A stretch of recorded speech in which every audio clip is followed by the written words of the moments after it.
guys, so I'm trying to talk kind of quiet because it's like a few minutes till midnight here and people are trying to sleep, so I gotta be kind of quiet. So anyway, this vlog is about two topics. The first one of which I've gotten several people asking about it.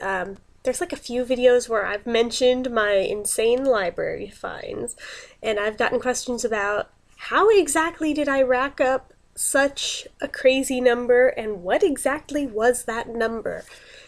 So I'm going to tell you how exactly I managed that. And then I have another topic I'm going to talk about afterwards. So, yes. So, as some of you might know, I am a big reader. Always have been. I imagine I always will be. That said, I have a nasty habit of racking up library finds. Sometimes they're my fault, sometimes they're somebody else's. Like, as a teenager, there was one notorious one that went on for years that was my dad's fault because I handed him my library books and asked him to drop them off for me. They sat about 3 months in the trunk of his car before he finally remembered to drop them off. Yeah, so that one sucked, but the current one is so much worse. So much worse. So, okay. I started making a point of regularly going to the library again a few years ago. I forget what year exactly. I feel like it might have been 2011, 2012, somewhere in there. But I started out like checking out 3 books at a time. And then it was 4 books at a time, then 5, 6, eventually I worked up to getting about 25 books at a time, and amazingly was able to read them all within the renewal periods. Like, I would need the original checkout period plus the 2 renewals, but I could do it, because I had worked up to it and managed to speed read through them, retained it, not a problem. Not a problem until my grandpa died anyway. Because he had been living with us, as you guys know. And I had checked out about 26 books, I think it was, like a week or 2 before he passed. And I hadn't even gotten that far into reading them yet. But obviously, with all of that going on, they kind of fell to the wayside. My aunt flew out here for the funeral and everything, and it came to her attention that she had never seen my bedroom, which seemed crazy to me because she's definitely come out here before since this house has been built, and I could have sworn she's seen this room before at some point in time, but guess not. So basically, I had to hightail it to, like, make the room somewhat presentable, because yeah, that. Yeah, it wasn't, well, actually, maybe it was worse than it currently is. I don't know, but regardless, it was pretty fucking messy, right? Right. So I was trying to hightail it to just, like, shove as much crap into the closets just to get it out of sight, and the stuff that wouldn't fit in the closets went under the bed, or under my desk, or into my bathroom that I just said was off limits, you can't see it, sorry, it's just a bathroom, there's nothing to see here anyway, it's a blue marble bathroom, but it's a fucking bathroom, so whatever. So I was able to shove a bunch of crap in there, but basically, my pile of library books got shoved into the closet is the main thing here. And in the closet, they got shoved under a bunch of other crap that I also threw into the closet. You can probably see where this is going, right? So after I had shoved everything in there, it was quite a while before I finally got around to, like, digging the stuff back out of the closets and starting to try and put them where they actually go. And I think it wasn't till about, like, either midway through or, like, the end of summer that I kind of ran across the library books again and was like, oh shit. Yeah. My grandpa passed in February of that year. I think I found the books in August. Keep in mind how many of them there were. For how long they'd been out, it wasn't just the fines themselves there were. Now there was also the replacement fees on all of those books. And because we live in an unincorporated town, there is no library amnesty day or anything at our local library, which I had kind of been banking on to save my butt. For those who don't know what a library amnesty day is, it's basically one day out of the year that the library will choose, and you can bring back any overdue books, no questions asked, and they'll waive your fines, but it has to be on that specific day of the year, is the thing. So, if you do that, you can have it cleared, and you're good to go. Ours doesn't do that, so that wasn't an option. The closest thing ours has is once or twice a year they do like a canned food drive, and for every can of food you bring in, it's $1 off your fine. My fine was over $500. I'm not even joking. I wish I were joking. I'm not even joking. It would take an awful lot of canned food to pay that down, right? So I was like, I am so screwed. The replacement fees for each book were at least $30. Some of them were higher than that, but they were all at least $30. And then there was the fine, the late fee, on top of those. So you can see where out of 20-odd something books, this is gonna add up real effing quick. Yeah. So, that. So I'm sitting there, basically shitting bricks, trying to figure out, what am I gonna do? How am I even gonna pay this off? I can't afford to just, throw that much money at it. So I looked at the website and found out that you can pay them off one at a time, apparently, which is amazing. So, yeah. Actually, maybe it wasn't $30. Maybe it was lower than that. Because I just did the math in my head. I was like, wait, that doesn't add up. But regardless, I know that the total fine was $500-something. It was like $560 or something. So, I forget how much the replacement fees were, but it was hefty because it ended up adding up to that. So I started trying to pay them off one by one the hard way.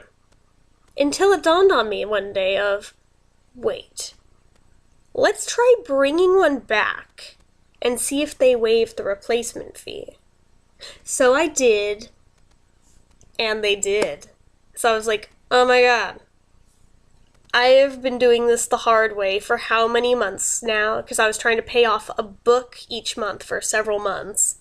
So those are mine now, I guess, because I paid for the replacement fee, so I guess I can keep them. But, yeah, I did it the hard way just to find out that if I had just brought them back, the late fees themselves top out at $6.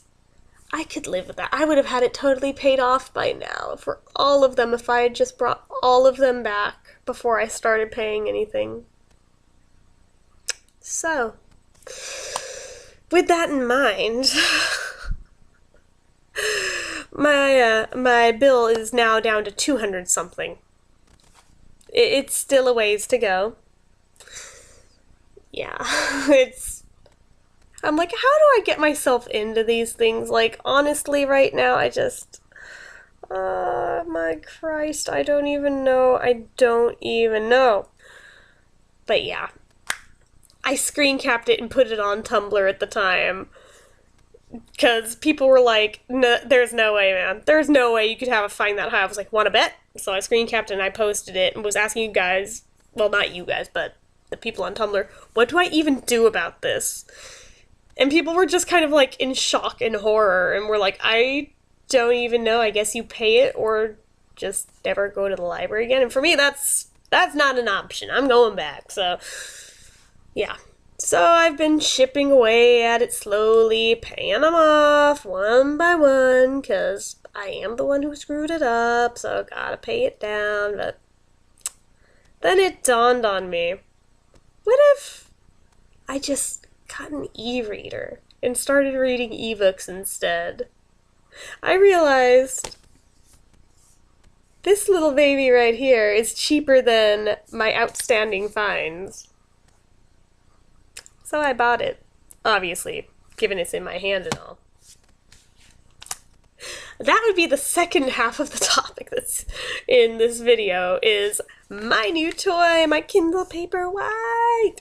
Okay, so I've been wondering about these things for at least a year, but I wanted to see one in person before, like, setting down the money on it, because I wanted to make sure it actually lived up to the hype of that it appears like an actual page of paper and not just like another screen like a tablet. Because if I wanted that, I'd just read shit on the computer, honestly, and I get very ADD with that because there's so many other things to do on it.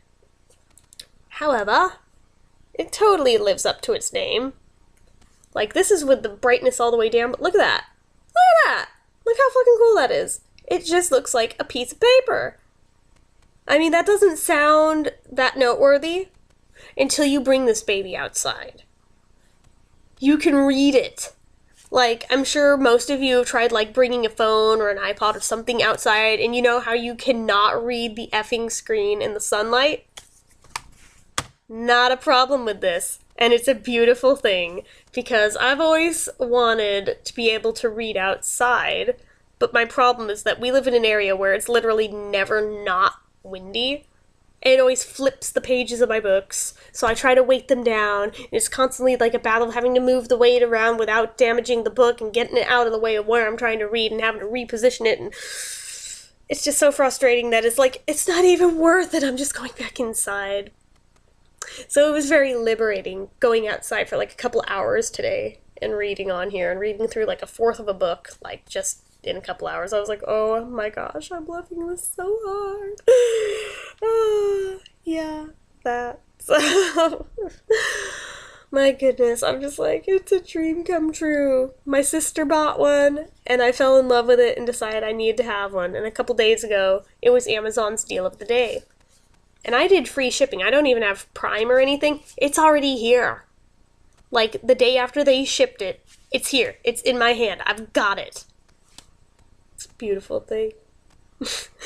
So yeah, I suppose I should still keep chipping away at the library fine, but I found out that our local library also offers an ebook lending program, so I'm like, ooh, I like the sound of that. But to do it, I still have to pay off that fine, so first world problems, am I right? So yeah, that was basically my big excitement of the day, was getting hold of this and just playing with it all day, because it's so cool. I'm still loading my books onto it. Admittedly, a lot of them were not purchased from the Kindle store.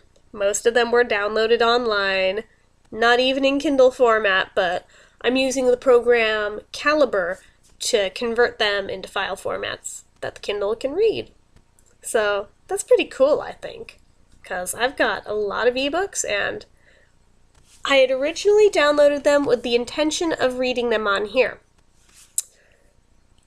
And then I actually tried to do it and realized you can only get about a paragraph and a half, if you're lucky, on the screen at a time, and keep having to flip, which is really, really annoying, especially for somebody who likes to read large amounts of text in one sitting. Yeah, that effing sucks. I don't like that. I'm not cool with that. This, you still have to turn the pages more often than you would with an actual physical copy of a book, but not nearly as bad as on here. So I can live with that. Like, for an example, like you can see, like, there's a good amount of text on there. So, I mean, that's just like an average page. I can live with that. So that's cool.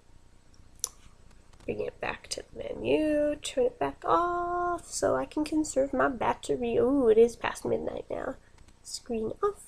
And apparently, like the battery in this, if you do the settings correctly, supposedly it can go like a month without a charge or something. I'm like, I'm intrigued. Let's find out just how true it holds up to its word on that. I mean, I was skeptical of the thing about being able to bring it outside and still read it, given every other device I've ever owned that I thought I was going to be able to do that with did not work.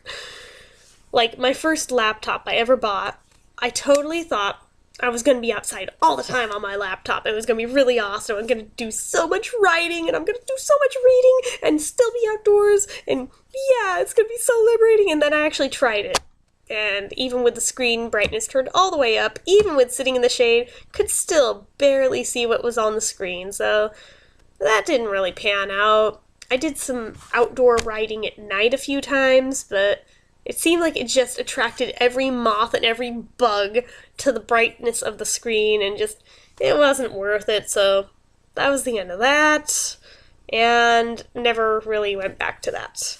But with this, I could see this being a thing where on nice days, I might make a point of going out there like every day to read for a couple of hours at least. Or, you know, all day, knowing me. But I'm the sort of person that'll like sit there and read an entire book in one sitting. I probably would have read today's book like in its entirety in one sitting if I hadn't had other stuff I had to do today too. So there's that. But I know I'm kind of babbling, but I'm like really excited about my Kindle. I still need to get, like, a cover for it. I was looking at the different ones on Amazon today, and I'm torn between, like, 3 different ones, because I can't quite decide which color I want. If I want the purple, or if I want the teal, or if I want the blue. They're all so pretty, but I haven't made up my mind on which one I want yet, so I think I want the one that's kind of like a Tiffany blue, but like I said, still haven't made up my mind for sure, so in the meantime, I'll just be careful with it. It's already got some fingerprints on it. I'm not wild about that, but if it's going to be in a case, you're not going to be seeing that part of it anyway once it's in there, so I figure it's not that big of a deal. But as long as I'm careful with it and don't, like, drop it or some shit, which, knock on wood that doesn't happen, but usually I'm pretty good about not doing that. My iPod's taken a few tumbles, but never bad enough to, like, crack the screen or anything, so that's always a good thing. But yeah, so there's that. I'm still excited to eventually get that library fine paid off, but in the meantime, it's gonna take me a while, because I'm not traditionally employed, we all know this, so I don't get, like, large amounts of money at one time. So it takes me a lot longer to do these things than it would for most people. So there's that. Anyway, yeah, so I'm trying to think if there's anything else worth mentioning with this. So I felt like I had something else to say about the Kindle, but now I'm drawing a blank, so. I'm curious, would you guys be interested in me doing book reviews on YouTube, or would that just bore you guys and be something that you'd all skip over? Because I have a blog where I've done book reviews for years, but I'm kind of interested if you guys would be interested in me doing them on here too, because I could do that if anybody would watch them. I just don't know if anyone would watch them or not, because, yeah, I know, I'm a nerd. I'm proud of my nerdiness, so, yeah. I'm the kid that would, like, read through encyclopedias if there was nothing else around to read. Like, honest to God, as a little kid, just because I love to read that much. Like, you can put literally anything in front of me and I will read it just because I enjoy doing it. It's probably part of why I'm, like, constantly glued to a computer, because there's a constant stream of things to read non-stop on it. So, that's pretty cool. Oh, the funny thing, I remember what the other thing was. So, with it, it automatically connects to your Amazon account, which freaked me out for a minute, because I was like, wait, how does it know who I am? I haven't even logged into anything yet. And then I remembered, oh yeah, I bought it from Amazon through my Amazon account. Gee, I wonder how they know who this is. So I guess they, like, auto-log you in on it before they mail it or something. I don't know. But yeah, that kind of freaked me out. But actually, that wasn't the part that freaked me out. What freaked me out was that it auto-connected to my previous purchases, right? And given I didn't hang with reading anything on the Kindle app on my iPod for very long, I forgot about the buying spree I went on a few years ago. Oh gosh, I think I bought, like, every ebook of writing prompts that is on Amazon one day. Like, I have over 100 of them on here. But I was like, oh my god, what the fuck? Where are these all coming from? What are these? And then all of a sudden was like, wait, I know what these are. I remember the day I bought all of those and ran myself broke buying them all. I am so lame, but I had completely forgotten that that was the thing. But that said, I'll flip through them and see if maybe they inspire any sort of writing inspiration, because it's been a long time since I've written anything worthwhile. But yeah, I bought all of the writing prompt ebooks on Amazon. There's probably new ones now that I don't have, but I bought all of those, and I have an entire shelf on my bookshelf of physical books of writing prompts. And I still have others scattered amongst the room that don't fit on the shelf. It's just I have fucking problems. I really do. I am not normal. But yeah, that I wanted to have no excuse for not writing something on a daily basis, and even with all of these purchased, haven't really written anything worthwhile ever since buying them. That's really sad. So I really need to start putting those books to good use. But I also found some other ones that I bought that aren't writing prompt books that I'd forgotten I bought and then never read because I didn't like trying to read on this size of a screen. Such as The Fault in Our Stars. Yeah, I'm the loser that still hasn't read that. I got through one chapter and decided I hated trying to read on that tiny little screen, so probably after I finish reading Okay, sorry, I got distracted. My other laptop's on too, and I saw a pop-up come up in the corner of the screen. I was like, what the hell? And okay, no, I know what's going on. Anyway, so after I finish reading the book that I started reading today, which will probably only take me tomorrow to finish, I'll probably go back and read that book, because I feel really out of the loop for not having read it, but it's so far after the fact now that it's all the hype has died down. Nobody even cares anymore, I don't think, but just for the whole sake of, I need to feel like I'm included on some level and be able to say that I've read it. Yeah, I'm gonna read it. I don't know if it actually lives up to the hype of being as good as everybody says it is or not, but who cares? Gonna read it anyway. And I have a whole list a mile long of other books I'm gonna read too, that I still have to even load on here. They're on my hard drive still, and also on my iPod, but not on here yet, so gotta do that still. But yeah, I figure I only really need one at a time, because otherwise I get confused trying to read multiple books at the same time, but you know how it is, so. Wow, I've been babbling for 23 minutes here, so I should probably wrap this up given it's past midnight, so I will be back soon with another video, so till next time, bye!